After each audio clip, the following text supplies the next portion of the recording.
রূপার গায়ে হাত তুলতে গিয়ে এবার সুদীপার কাছে ধোলাই খেলো গায়ত্রী। অনুরাগী ছ ধারাবাহিকে দেখা যায় আদিত্যর কথাই শেষমেশ রূপাকে নিয়ে চৌধুরী বাড়িতে যাওয়ার জন্য হসপিটাল থেকে বেরিয়ে পড়ে সুদীপা। তবে বুঝতে পারে যে গায়ত্রী চৌধুরী কিছুতেই রূপাকে ও বাড়িতে ঠাঁই দেবে না, রূপাকে কোনো মতে আশ্রয় দেবে না। গায়ত্রী চৌধুরী এটা অ্যালাউ করবে না। গায়ত্রী চৌধুরী যেমন মানুষ তাতে উনি প্রচন্ড ক্ষেপে যাবে।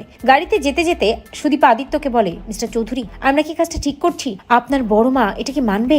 আপনার বড় মা তো আমাকেই জায়গা দিতে চায় না, আমাকেই থাকতে দিতে চায় না, সেখানে এনাকে কি সহ্য করবে আপনার বড় মা?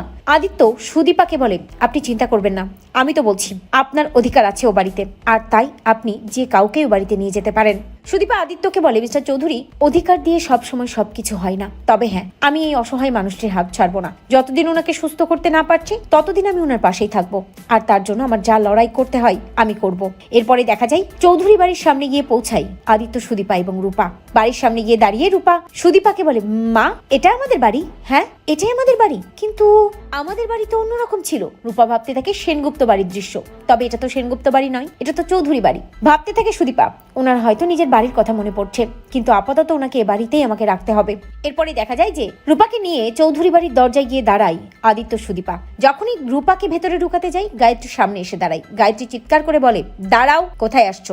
এই বাড়িতে তোমারই কোনো জায়গা নেই, আর তুমি কিনা একটা পাগলকে এই বাড়িতে নিয়ে এসছো।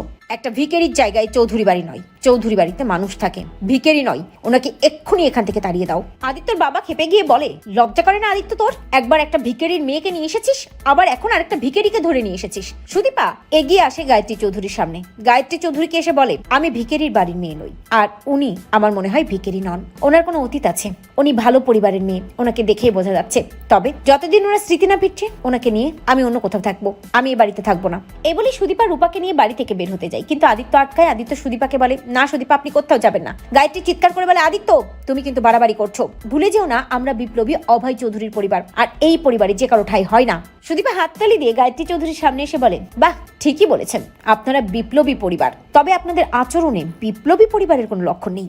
সুদীপার কথায় গায়ত্রী চৌধুরীর খুব গায়ে লেগে যায়। গায়ত্রী চৌধুরী সুদীপাকে ঠাস করে চড় মারতে যায়, আর ঠিক তখনই সুদীপা গায়ত্রী চৌধুরীর হাতটা চেপে ধরে। গায়ত্রী চৌধুরীকে বলে, খবরদার, খবরদার, লিমিট ক্রস করবেন না। সুদীপা কিন্তু ভালোর ভালো, মন্দর মন্দ। তো বন্ধুরা, তোমরা এটাই চাও তো এভাবে যেন সুদীপা রুদ্রমূর্তিতে গায়ত্রী চৌধুরীকে উদুম কেলানি দেয়? কমেন্ট করে জানাতে ভুলো না।